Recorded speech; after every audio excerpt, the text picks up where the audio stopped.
Sutra Teratai yang menakjubkan. Bab 14. Praktik penuh kedamaian dan kebahagiaan. Sin Fa Siang, Sutra Teratai, episod 1414. Menghapus dharma tidak baik dan menempatkan pada alam baik.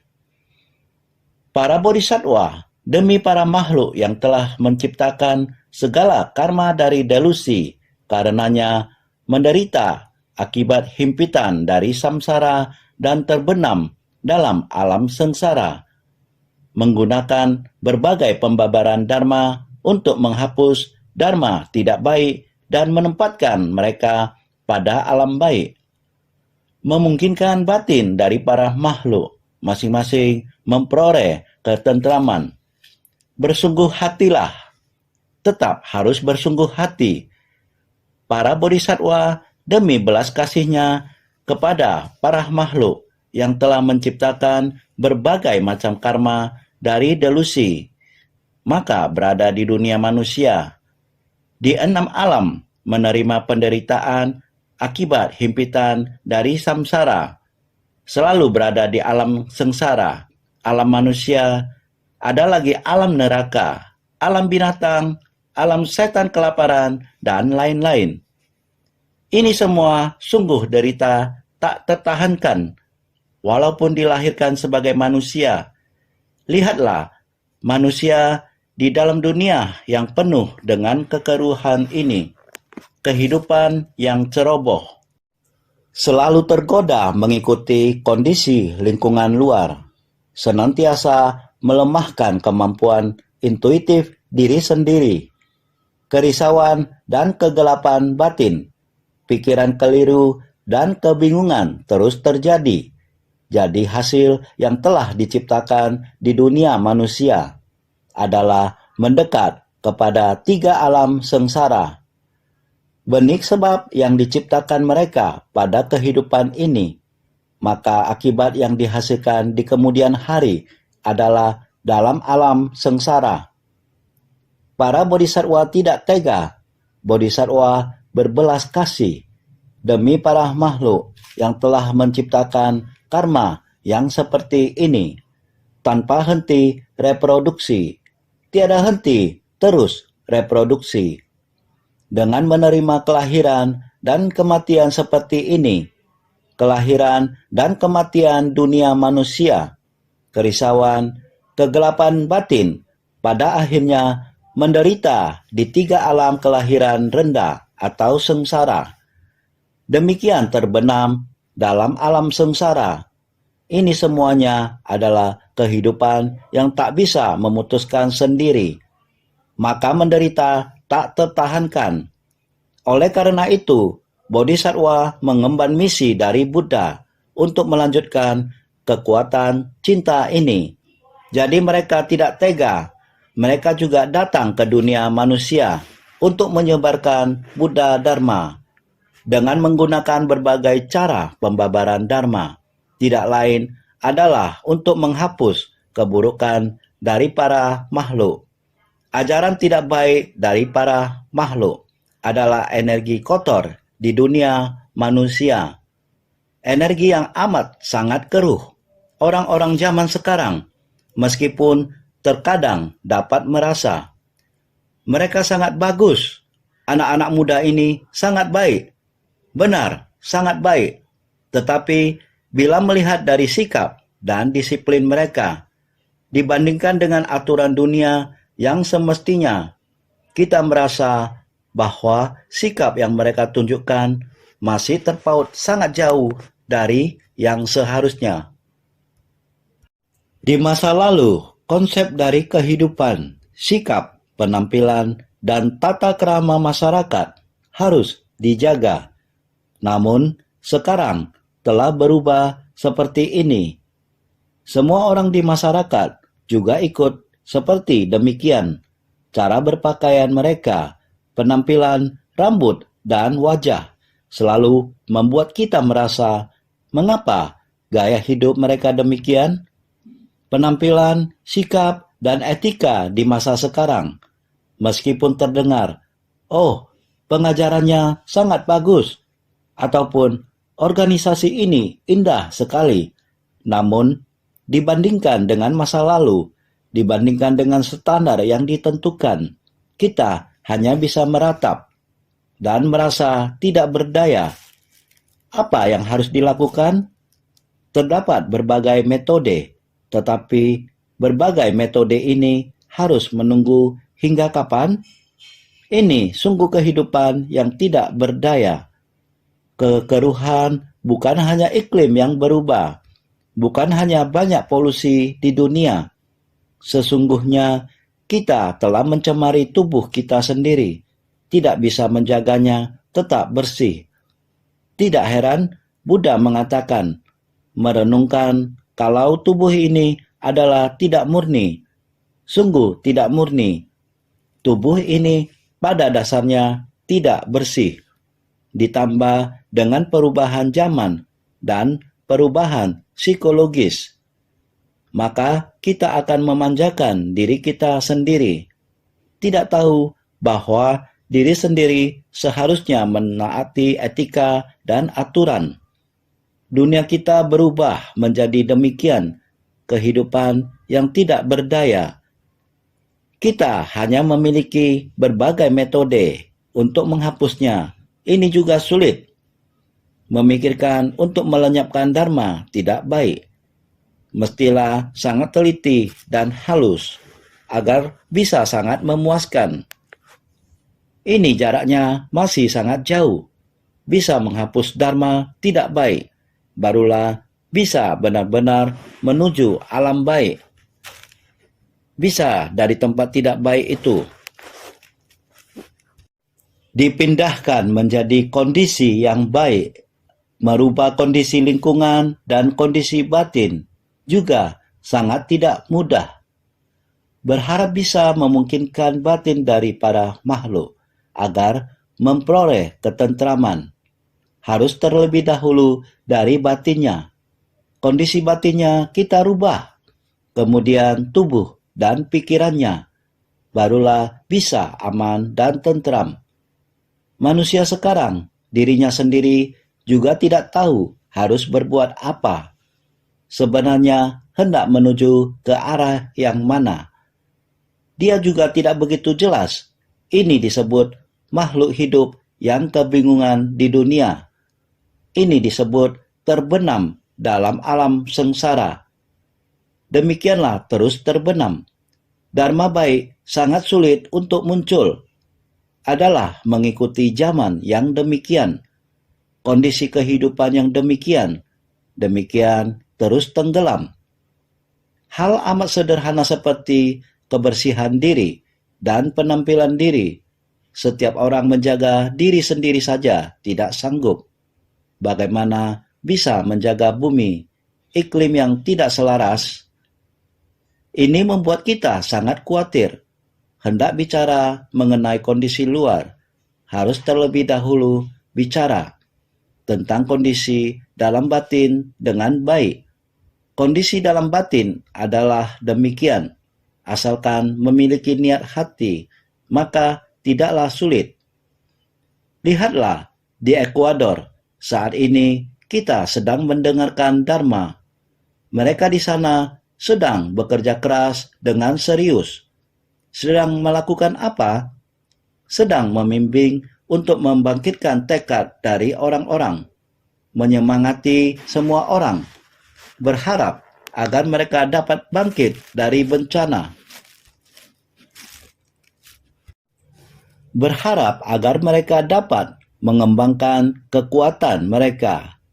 Semua orang dapat meningkatkan kekuatan fisik, niat pikiran, demi kampung halaman harus segera membersihkan.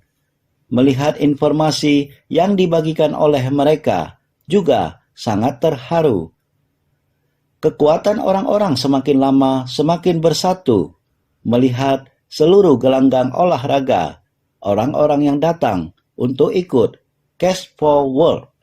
Seluruh gelanggang olahraga dipadati oleh orang-orang. Sangat teratur mereka datang dan mendaftarkan diri untuk turut serta. insan ceci dari Amerika, dari Kanada, Argentina, Brazil, Paraguay. Seluruhnya insan ceci dari 8 negara sudah berkumpul di tempat tersebut. Di sana mengembangkan kemampuan mereka dengan berbagai metode, pada umumnya mengalami kendala bahasa, bergantung kepada Amerika Selatan, bergantung kepada warga setempat untuk menerjemahkan. Melihat mereka bekerja sama, Bodhisattva dari Kanada, Tuan Choang bertanggung jawab untuk memberitahu mereka, menginformasikan masa celengan bambu, ingin memberitahukan mereka, kita dapat demikian bersumbangsi, berasal dari mana? Sejak beberapa masa yang lalu, terdapat cerita demikian. Beliau tidak merasa bosan, karena setiap hari akan ada orang yang baru.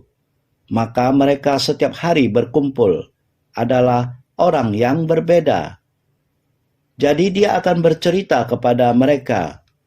Bahkan ada yang bertanggung jawab menyampaikan tentang gempa bumi yang terjadi pada April 2016 di Ekuador.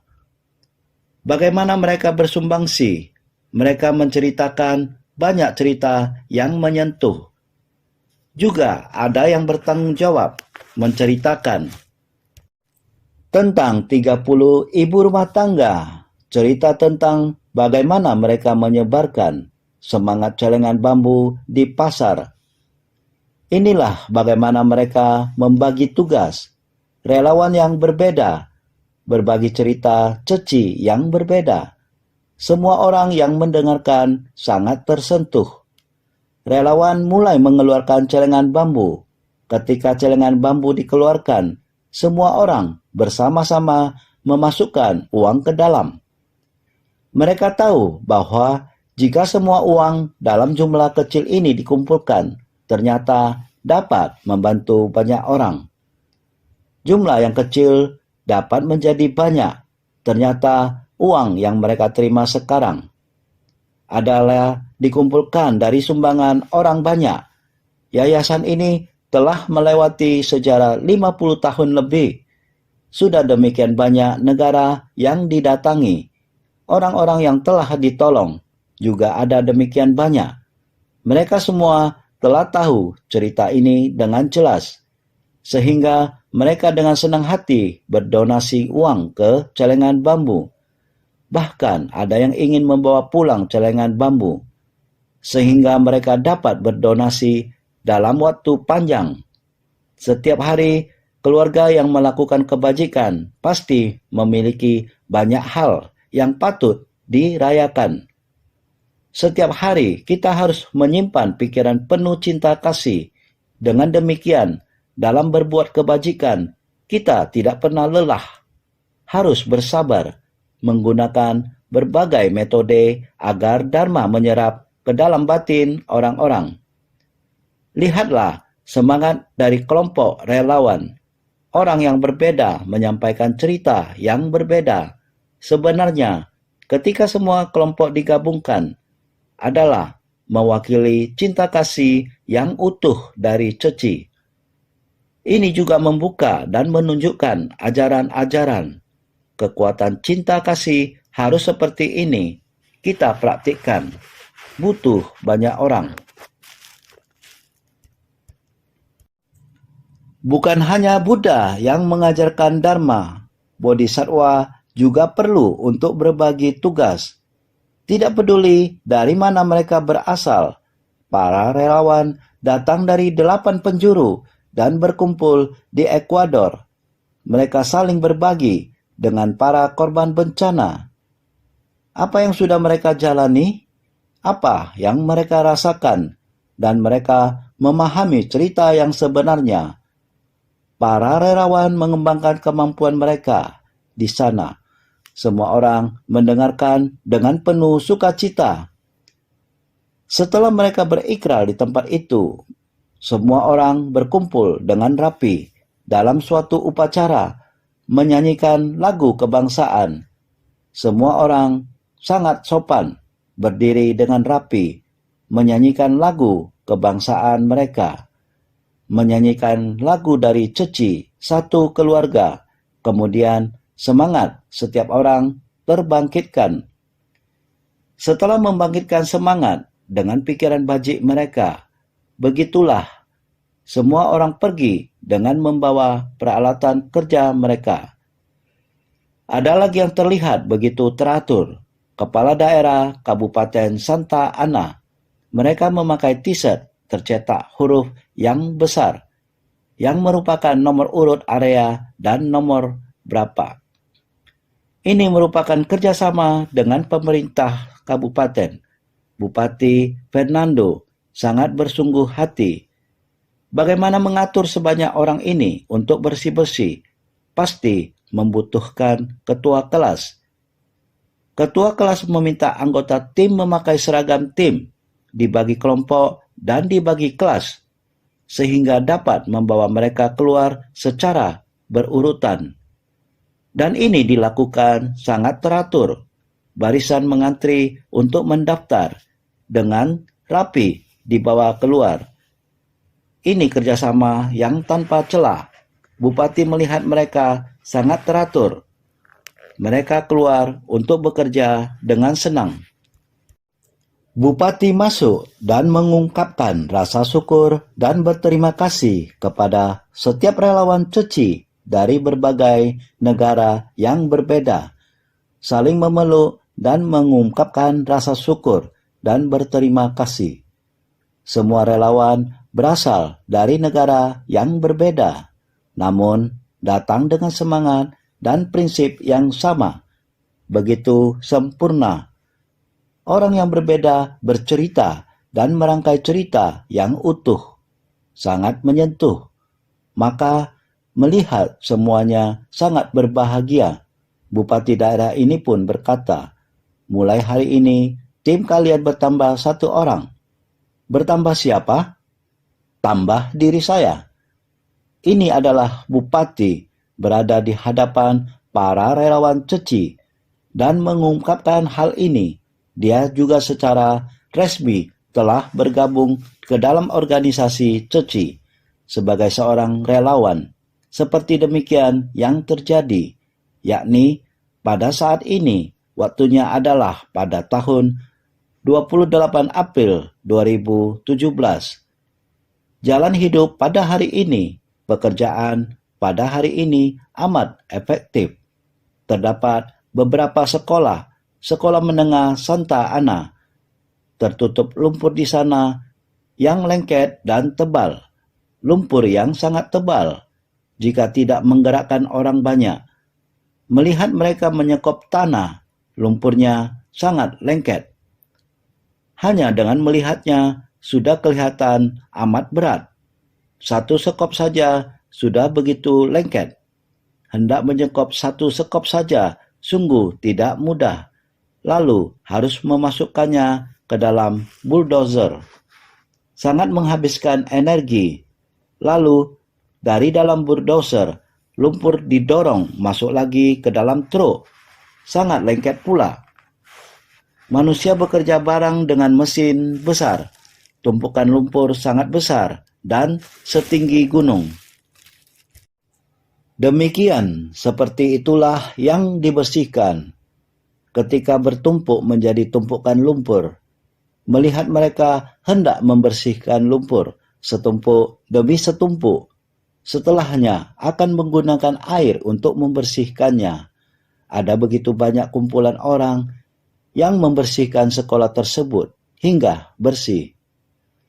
Butuh waktu selama 2 hingga 3 hari ya. Dari orang yang sedikit menjadi sangat banyak. Demikian mereka membersihkannya. Kepala sekolah dan wakil kepala sekolah sangat terharu. Pada hari yang ketiga, mereka mengajak orang tua murid, mengajak murid sekolah menengah agar membantu bekerja. Seperti demikianlah kekuatan semangat adalah berasal dari setiap individu. Kekuatan batin dari setiap orang. Dalam batin yang membangkitkan sebersih niat ini, bersumbangsi mengeluarkan tenaga Kita dapat melihat betapa efektifnya hal ini setelah semuanya dibersihkan dan dicuci dengan air sangat bersih. Pada tanggal 1 atau 2 Mei, mereka akan dapat mulai bersekolah lagi. Mana yang telah terendam seluruhnya dalam air, karena lumpur telah dihilangkan dan semuanya telah dicuci. Anak-anak sudah dapat bersekolah. Ini adalah hal yang sangat menggembirakan.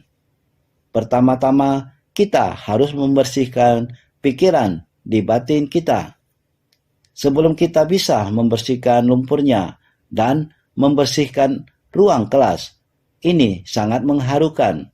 Apalagi setiap keluarga bekerja sama dan saling mendukung. Selama pembersihan, hal yang sama terjadi di jalanan.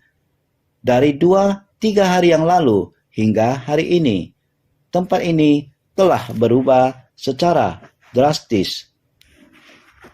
Itu semua karena cara dari orang menyatukan kekuatan mereka bersama agar masyarakat bisa bersatu padu.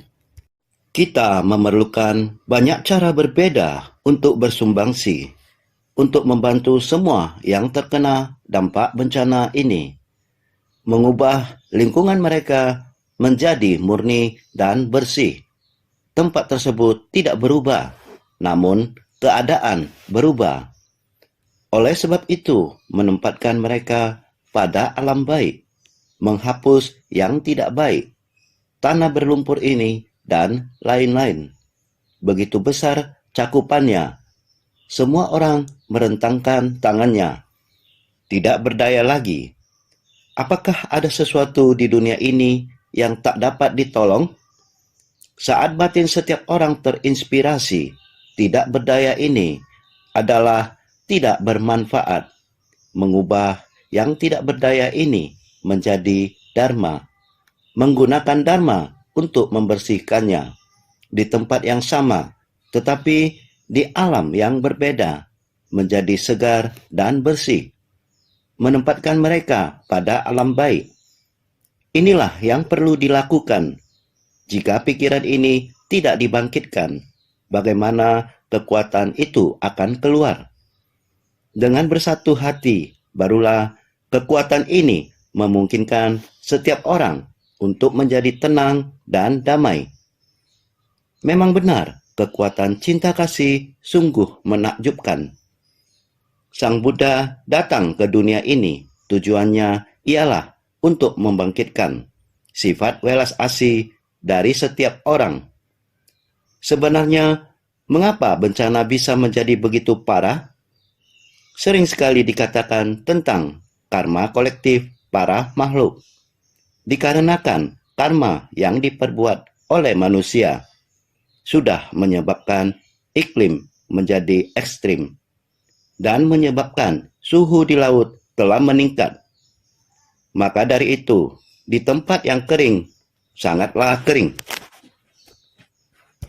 Tempat yang basah adalah akumulasi dari tempat banyak air. Gunung juga sudah dirusak.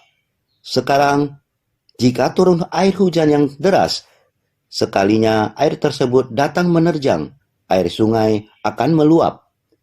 Inilah erosi yang terjadi pada tanah. Seperti inilah jadinya. Ini adalah karma kolektif yang diperbuat secara bersama oleh para makhluk, sehingga menyebabkan mereka bersama-sama mengalami penderitaan. Ini juga situasi yang begitu tak berdaya. Hanya bodhisattva hidup yang memiliki belas kasih terhadap semua makhluk. Untuk bersumbangsi, jika tidak bencana di Ekuador, apa hubungannya dengan relawan Ceci di Amerika Serikat? Dan apa hubungannya dengan Kanada? Dapat kita lihat bahwa Amerika, Kanada, Amerika Tengah, dan Amerika Selatan, orang-orang Ceci berkumpul bersama dari 8 negara. Tidak ada hubungan apapun dengan mereka. Tetapi mereka merasa tidak tega. Inilah yang disebut welas asih. welas asih yang merasa sepenanggungan, sehingga berkumpul bersama demi beberapa kota dari negara ini. Demikian kita bersumbangsi bagi mereka. Setelah mereka selesai membersihkan, orang-orang dapat tinggal di dalamnya, tetapi barang-barang di dalamnya sudah rusak karena mereka miskin, sehingga tidak dapat mengganti yang baru. Perabot di rumah mereka, sehingga kita mengadakan penyerahan bantuan lagi dan memberikan bantuan uang kepada mereka dan menyerahkan bantuan kepada mereka. Ini adalah bantuan bencana berskala besar. Setelah saya mendengar seluruh perjalanan mereka, saya sangat terharu. Dan lagi, cuaca di sana sangat panas, sangat kering dan panas. Semua orang yang ada di sana menjadi berkulit kecoklatan karena terpapar sinar matahari. Tetapi semua orang sehat dan mereka amat produktif. Oleh karena itu, kehidupan terus berlanjut. Semua karena delusi dan karma yang kita ciptakan sendiri. Karma ini terus-menerus diakumulasi untuk waktu yang panjang. Dengan demikian, sehingga menyebabkan banyak penderitaan. Berkelanjutannya, samsara dikarenakan delusi. Karma, tindakan yang mengikutinya, dan penderitaan sebagai akibatnya. Delusi, apa yang menciptakan karma dan memelihara kerisauan, dinamakan delusi. Karma, kekeliruan, dan karma dari delusi yang memberikan dampak pada kelahiran mendatang. Penderitaan, segala penderitaan yang dimunculkan oleh karma dinamakan penderitaan. Ada 3 macam penderitaan. Delusi, apa yang menciptakan karma dan memelihara kerisauan, dinamakan delusi. Karena kita terus-menerus, dengan tanpa disadari terus-menerus, mengakumulasi karma buruk ini, menggoda sebagian dari kita untuk memiliki kondisi batin seperti ini, di mana kita tidak mengerti bagaimana harus bertindak, dan tidak mengerti diri sendiri, dan tidak mengerti bagaimana mesti menghadapi kehidupan kita. Inilah orang-orang di zaman sekarang, delusi. Delusi adalah ketidaktahuan. Ketidaktahuan yang terus-menerus dipelihara terhadap kehidupan ini, kondisi kehidupan ini. Ketidaktahuan ini diakumulasi secara terus-menerus. Saat sesuatu dibasahi terus-menerus di dalam air yang keruh, suatu barang yang bagus pun akan rusak karena terendam. Oleh karena itu, inilah yang disebut dengan kerisauan, juga disebut sebagai delusi. Kondisi batin yang tidak jelas. Yang kedua disebut dengan karma. Karma, kekeliruan, dan karma dari delusi yang memberikan dampak pada kelahiran mendatang. Manusia selalu seperti ini. Terus-menerus mereka mengakumulasi dan tidak menyadari mereka terus mengakumulasi bentuk kehidupan dari batin hingga tubuh jasmani. Kemudian lalu mencemari lingkungan di luar. Karena demikian, maka terjadilah kekeliruan. Karena merasa kehidupan seperti ini adalah kehidupan yang normal, sebenarnya telah terjadi kekeliruan. Masyarakat sekarang telah berubah menjadi masyarakat orang malas. Dan kondisi kehidupan masyarakat sekarang sudah seperti ini. Orang menganggapnya harus seperti ini. Di masa mendatang, orang-orang tidak perlu bekerja lagi. Semuanya akan diambil alih oleh robot. Jadi, di masa mendatang, orang semakin tidak berguna jika dibandingkan dengan robot. Ini adalah pola pikir yang sepenuhnya keliru. Maka pandangan yang membahayakan akan masuk dalam batin kita. Jadi, yang ketiga disebut penderitaan. Penderitaan, segala penderitaan yang dimunculkan oleh karma dinamakan penderitaan. Segala penderitaan ini sangat banyak penderitaan yang terakumulasi. Ini dinamakan penderitaan. Delusi, karma, dan benih penderitaan semuanya dinamakan tabiat buruk. Jadi, ada delusi, karma, dan benih penderitaan. Delusi dan karma ini datang dari benih penderitaan. Benih penderitaan ini datang dari sebersit pikiran. Semuanya dinamakan tabiat buruk. Kita sering bilang, hendak bagaimana melatih diri, yaitu dengan menghapus tabiat buruk. Tetapi tabiat buruk kita sekarang ini bukan hanya dimiliki diri kita seorang saja. Ia termasuk milik masyarakat umum secara menyeluruh dan juga organisasi besar.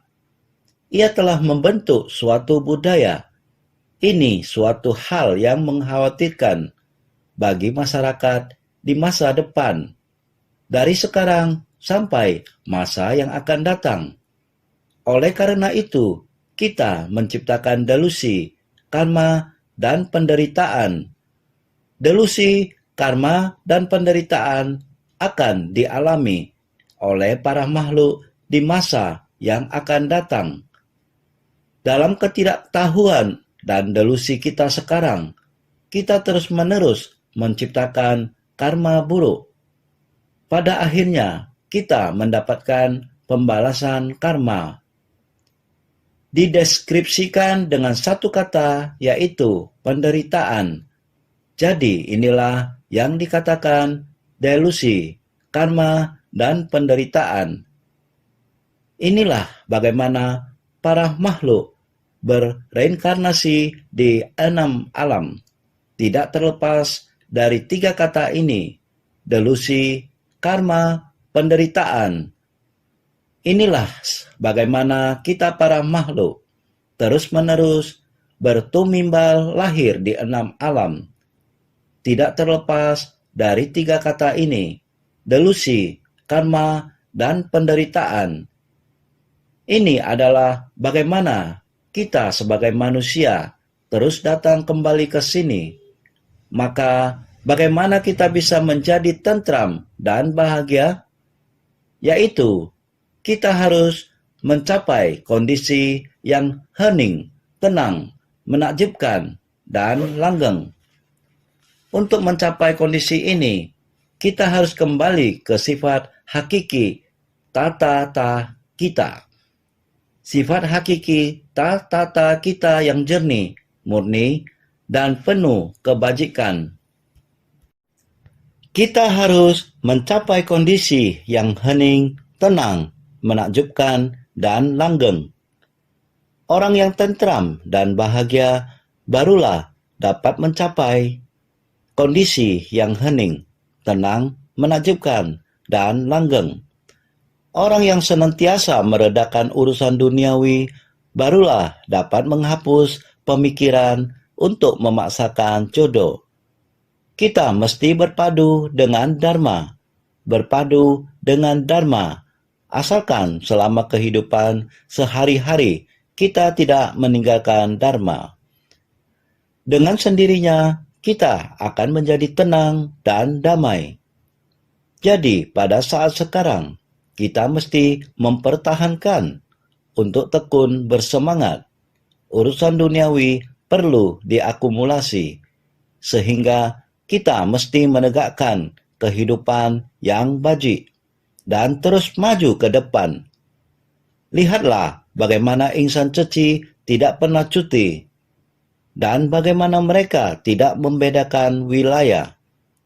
Lihatlah, baik yang dari Amerika, Kanada, Amerika Tengah, ataupun Amerika Selatan, mereka semua pergi ke Ekuador. Di lingkungan yang sangat panas itu, mereka tanpa henti terus menggerakkan orang setempat. Inilah kehidupan. Mereka bekerja dengan sungguh-sungguh dan melakukannya dengan sukacita. Dengan kondisi batin seperti ini, biarpun lingkungan itu sangat panas, batin mereka tetap merasa segar dan sejuk. Segala urusan duniawi dan kesulitan, meski dilenyapkan dalam kehidupan kita sehari-hari. Jadi kita tidak boleh memiliki pikiran untuk memaksakan jodoh. Setelah bersumbangsi, mereka merasakan sukacita dan semuanya kembali ke negara masing-masing. Tempat ini telah dirapikan dan tidak ada lagi yang perlu dikerjakan, meskipun ini tidak ada hubungannya dengan mereka. Tidak ada yang memaksakan jodoh. Satu hal yang tersisa adalah membangkitkan cinta kasih. Mereka meninggalkan cinta kasih dan pikiran bajik mereka di tempat itu. Kita mesti menggunakan kondisi batin seperti ini untuk melihat fenomena dunia. Naskah sutra yang sebelumnya menyebutkan, sekiranya ada biksu sesudah aku parinirwana nanti memasuki lingkup praktik dan lingkup pendekatan ini. Ketika membabarkan sutra ini, tidak akan takut dan lemah. Sutra teratai bab 14, praktik penuh kedamaian dan kebahagiaan. Lingkup praktik, yakni merujuk kepada lingkup praktik demikian. Pada bagian depan disebutkan, inilah yang disebut dengan ajaran duniawi. Dengan mempraktikkan Buddha Dharma di dunia, mitra bajik yang berada di tempat tersebut memberi bimbingan secara berurutan dan sistematis, memberi motivasi dan menggerakkan mereka. Penduduk setempat mestinya akan mendekat. Bupati juga berkata, mulai hari ini bertambah satu relawan, yaitu saya. Menunjukkan bahwa dia juga mau mendekati mitra bajik, sehingga dikatakan, ketika membabarkan sutra ini, tidak akan takut dan lemah. Para relawan membawa dharma ini, dharma kendaraan besar dari cinta kasih yang tidak tercemar, pergi ke tempat tersebut. Sungguh-sungguh hendak ke sana demi mereka, untuk membersihkan negara tersebut dan mensucikan hati warga di sana, memberikan mereka sebuah tempat yang tenang dan damai. Dengan berani, mereka menuju ke tempat tersebut untuk bekerja. Inilah yang disebut tidak akan takut dan lemah. Dengan gagah berani serta tekun berada pada tempat itu. Bagian sutra selanjutnya, Bodhisattva kadangkala memasuki tempat tenang dengan perhatian benar, merenungkan Dharma sesuai dengan maknanya. Sutra teratai bab 14, praktik penuh kedamaian dan kebahagiaan. Bodhisattva menggunakan hati yang maha welas asih masuk ke kumpulan orang untuk bersumbangsi. Dalam tindakannya, mereka bersumbangsi seperti ini, penderitaan dari makhluk hidup. Mereka bersedia untuk bersumbangsi. Selanjutnya, yang kita bahas, yaitu kedamaian dan kebahagiaan.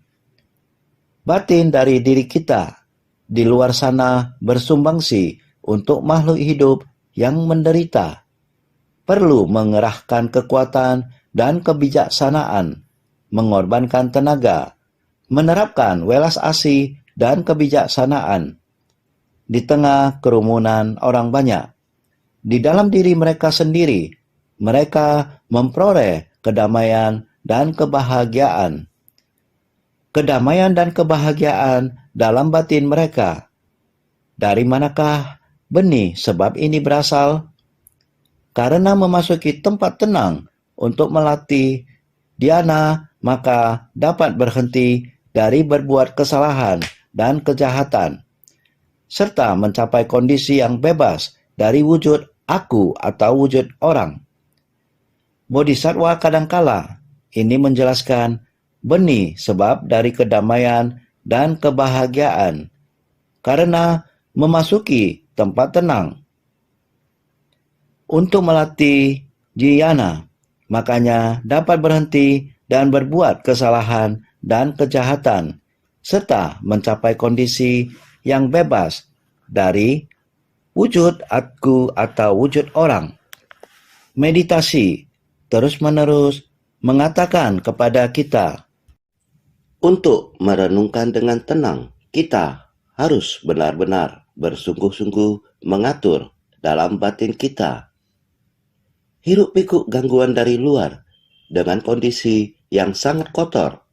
Contohnya setelah banjir, bencana yang datang bertubi-tubi, Bodhisattva pergi ke sana dan membimbing orang-orang untuk membersihkan tempat itu. Dengan prinsip kebenaran yang sama, setelah kembali kepada batin kita sendiri, kesadaran batin kita juga harus dibersihkan. Kita harus merenungkan dengan tenang. Jika batin kita dapat tenang, tidak ternoda oleh kondisi yang hiruk-pikuk ini, maka batin kita akan tetap bersih dan murni. Maka di dalam meditasi, di dalam perenungan dengan tenang, dengan pelatihan jangka panjang, dengan pelatihan tanpa henti, masih akan tetap berada dalam posisi ini. Dapat berhenti dari berbuat kesalahan dan kejahatan. Bagaimanapun rumitnya situasi, bagaimanapun ketidaktahuan meliput manusia, terdapat kejahatan yang bagaimana kita harus berhadapan dengan mereka. Ini memerlukan kita untuk menenangkan batin. Metode apa yang tepat untuk berhadapan dengannya? Maka, mencapai kondisi yang bebas dari wujud aku atau wujud orang. Bagaimana di dalam hubungan antar manusia tidak membedakan. Tiada wujud manusia, tiada wujud makhluk hidup, tiada wujud usia panjang. Semuanya tidak ada lagi, walaupun berhadapan dengan para makhluk yang menderita ini. Kita bersumbangsi, namun tentu saja ada yang sulit ditaklukkan, atau ada juga yang agak bandel. Sudah pasti ada. Kita harus belajar bagaimana untuk tidak memasukkannya ke dalam hati. Kita harus menjauhinya. Suara jahat ini, penampilan jahat, atau lingkungan jahat. Inilah yang harus kita hindari. Dengan cara ini, kita jangan memasukkannya ke dalam hati. Saat kita berusaha untuk mengatasi perbedaan dengan orang lain, yang perlu kita lakukan adalah bersatu.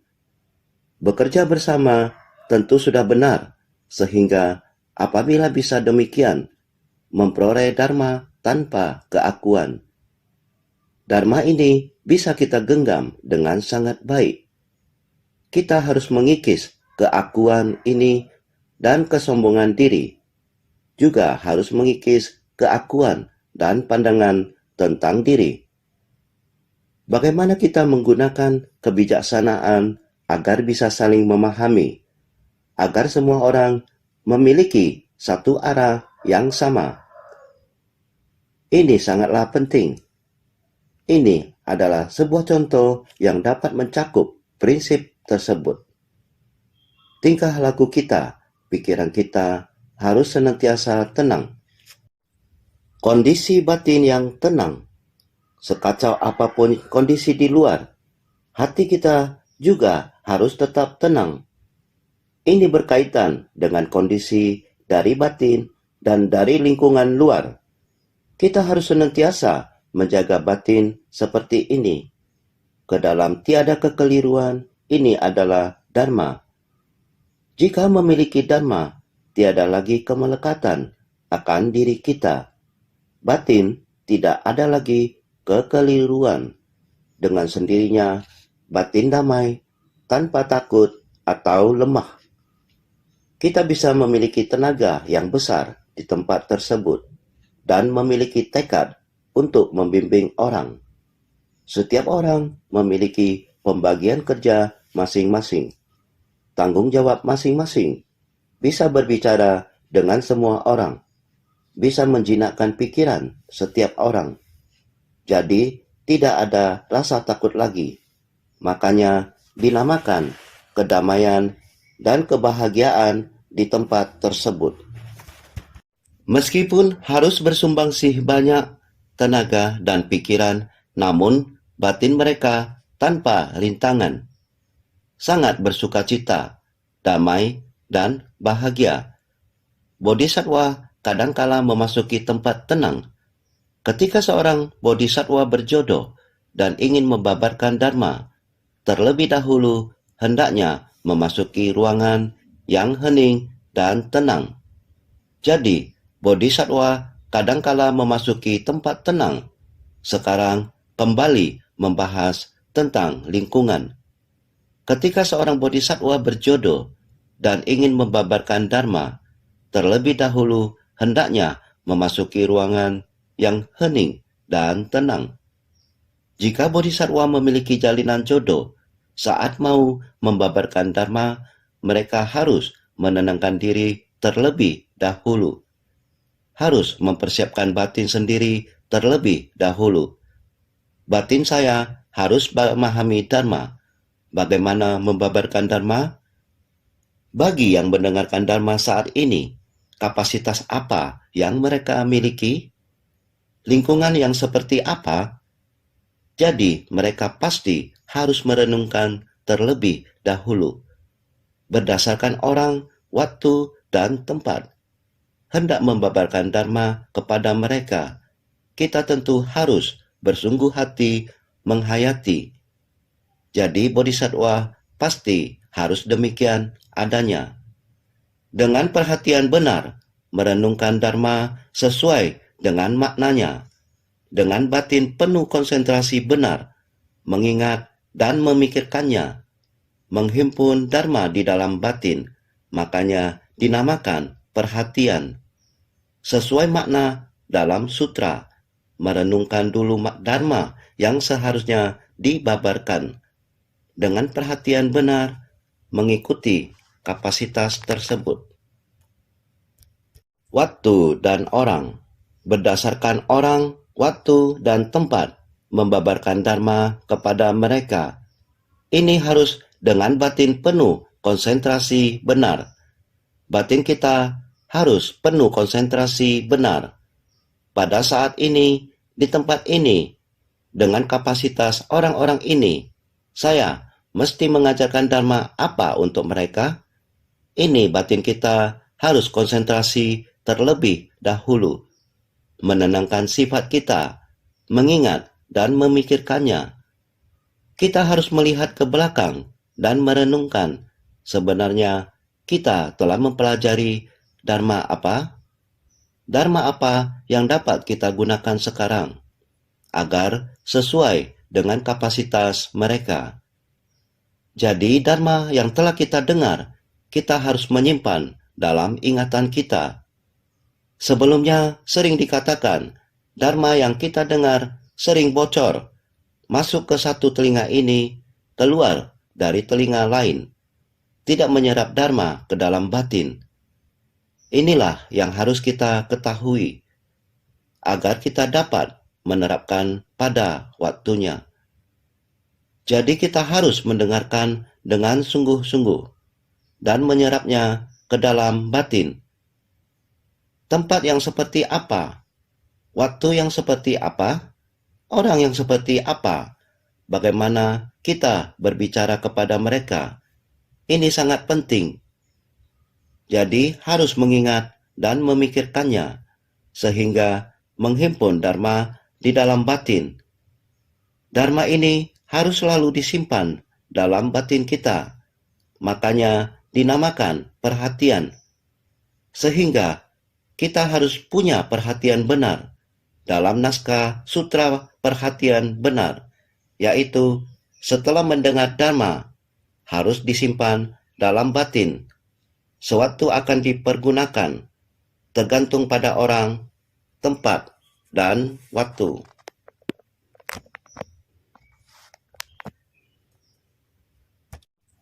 Kita dapat mengungkapkannya. Batin kita harus terlebih dahulu disesuaikan, sehingga sesuai dengan makna dari sutra.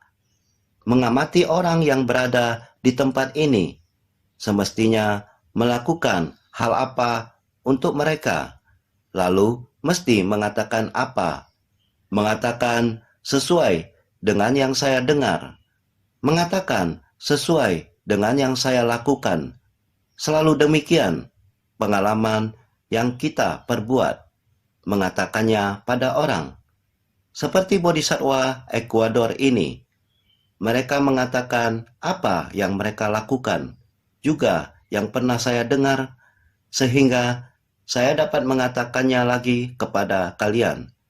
Ini semua dalam ingatan, yang pernah dilakukan tak akan dilupakan. Bila kita tidak melakukannya, juga tidak mau mendengar, maka tidak ada dharma yang bisa dikatakan. Disebut tidak mampu disadarkan. Kita pernah mendengar, setelah mendengar, kita melakukan. Setelah melakukan, kita mengatakannya. Ini semua ada dalam ingatan. Kita mempunyai pengalaman. Kita ada membina diri. Kita ada mendengar dharma. Kita ada menghayatinya, sehingga saya sekarang bisa membabarkan dharma untuk didengar olehmu. Prinsip kebenaran yang sama, sehingga merenungkan dulu dharma yang seharusnya dibabarkan. Saudara sekalian, kekuatan dari cinta kasih, yaitu hati yang maha welas asih. Bodhisattva tidak tega melihat para makhluk menderita, tidak tega terhadap para makhluk, selalu terus-menerus delusi, karma, dan penderitaan. Delusi, kerisauan terus-menerus dilipat gandakan di dunia. Telah menjadikan kondisi kehidupan adalah demikian. Bentuk tubuh saya adalah demikian. Kehidupan yang demikian. Diri sendiri tenggelam terus, tidak tahu kondisi kehidupan yang demikian adalah yang menciptakan ketidaktahuan dan kerisauan. Bila batin kita tidak dibersihkan, sikap yang berwibawa dan mengesankan dari tubuh ini tidak terlihat lagi. Sikap yang berwibawa dan mengesankan dari tubuh tidak kelihatan lagi. Maka gerak-gerik tidak beraturan lagi. Gerak-gerik tidak benar, maka akan melanggar jalur. Hal yang keluar dari jalur. Jika demikian, masyarakat ini akan kacau. Masyarakat kacau dengan sendirinya, langit, bumi 4 unsur utama tidak akan selaras. Membina diri harus menyelaraskan tubuh dan pikiran. Langit dan bumi bisa selaras, maka akan kembali ke sifat hakiki yang demikian adanya. Sifat hakiki yang demikian adanya adalah kebenaran sejati. Kebenaran sejati setiap orang harus melakukan tindakan nyata, sehingga kita harus senantiasa bersungguh hati.